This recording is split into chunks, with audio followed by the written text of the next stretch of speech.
press conference. How do you, I mean, you've been very respectful of your opponents. Most of your opponents have been very respectful of you. How do you feel when you see Henry saying things like he's gonna dominate you, he's the key to beating you? I mean, last 7 people said the exact same thing. No different.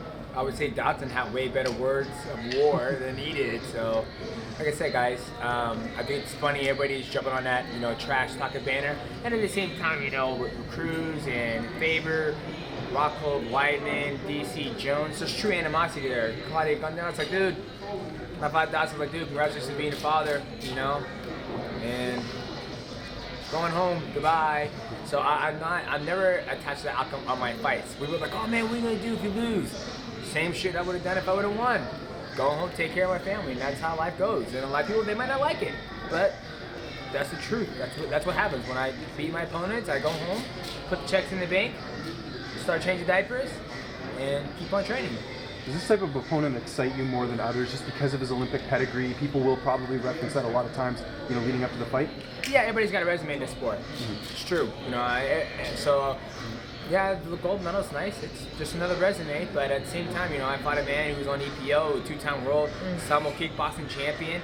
I fought men who have way better accomplishment in the sport of mixed martial arts than a gold medal. I didn't even know he was a gold medal, so you guys told me.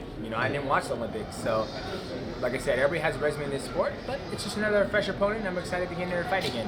And what are your thoughts on some of his past performances? He's gone to a decision a lot of times. He's not really, setting the world on fire in terms of finishing fights. What are your thoughts on some of his tenure in the UFC so far? Yeah, he's undefeated in the UFC, so you got to. I respect all my players. He's undefeated in his mixed martial arts career, and he's gone the distance with every single opponent in there. 2 of the guys are no longer with the UFC, and but yeah, it is what it is. And how much of an asset is it to have a guy like Bibiano Fernandez that you train with on a regular basis? So I don't think he gets a lot of credit for some of the stuff he's been helping you out with. Yeah, Bibiano Fernandez is amazing. And it's not just Bibiano Fernandez. It's Matt Hume, it's Brad Kurtzen. It's the guys we have in the gym who aren't known in the world. Not everybody that I train with is in, well, honestly, nobody I train with is in the UFC, but does not mean they don't have the skill set to be in the UFC. There's other things that, come first called life, and, when you become a professional mixed martial artist, you're not blowing the bank up. So, but yeah, it's huge. Bibiano, he's another top tier guy who's been around for a long time. He's been in jiu-jitsu, and the first time he ever came train with me, he would tap me out like 8 times, 15 times, and another day go by, it'll be 8 times. Next year, 2 years, 6 times. Now when we grapple, he goes, my friend, your jiu-jitsu is on a whole nother level. He goes, it's good, my friend. It's very good. So it's good to be able to train with another champion from a different organization to help me get ready for my fights, and it goes back and forth. Is there any part of you that sees Dominic Cruz now as a champion that maybe wants to get back in there and fight him again, like in some sort of like super fight? If the number's right. Everybody's like, oh man, so I knew Dominic Cruz chopping it up. I was like, we're negotiating money. That's what we're talking about. So I think Dominic Cruz is always on board to fight. He's got another matchup going on. I got my match against Timmy going on. But if the stars align right and it makes sense for me, then yeah, I'll do it. But right now I'm focused on trying to break that record for Anderson Silva, and then we'll go from there. What were your thoughts sitting next, in between Rockhold and Cormier? These guys are yelling and going back and forth. You're just kind of looking around like, geez, do you expect these 2 to go at it like that?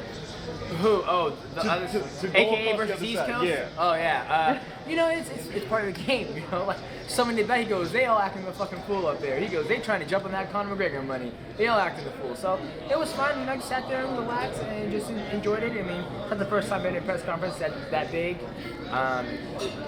Showtime, that press conference, when I fought Kyoto Horiguchi, it was the exact same thing. Yeah, it was just fun. I just laughed.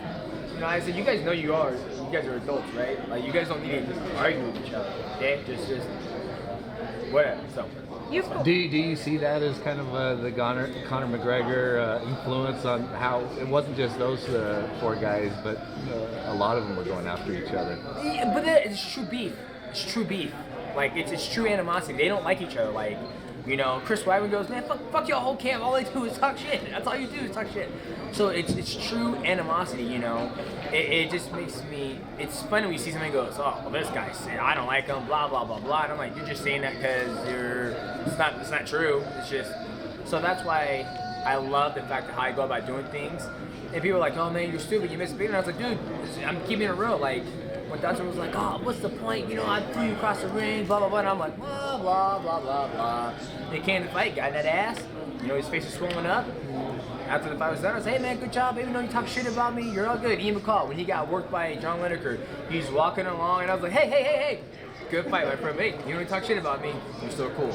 I just don't.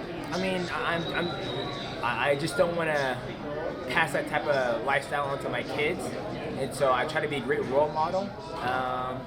Yeah, it might shoot me in the foot, you know, later in life, but I'm okay with that. Do you feel like in any respects that when people do try to up the ante with the trash talk, that it brings a bad look on the sport when you have somebody like Conor McGregor who is drawing so many new eyes? I mean, I guess you can say it, like if my son was to watch the Fox Sports 1 where him and Nate Diaz were going back and forth, I mean, this is 2016, I mean, you can watch, you know, all types of stuff on TV now, and if I was to be like, this is a great representation of the sport, like how they're going back and forth on Fox Sports 1, absolutely not when I have my kids watch it. I'm an adult, so I love the back and forth, how they're going, and the stuff he threw out was a genius, you know, we'll never cross that river again. And I was like, well, yeah, of course with Gazelle, they try to cross the river, and the alligator brings him in, and all the Gazelle watch the alligator get drowned, and goes, yeah, we ain't going this guy, we're going to go upstream and try to go that route.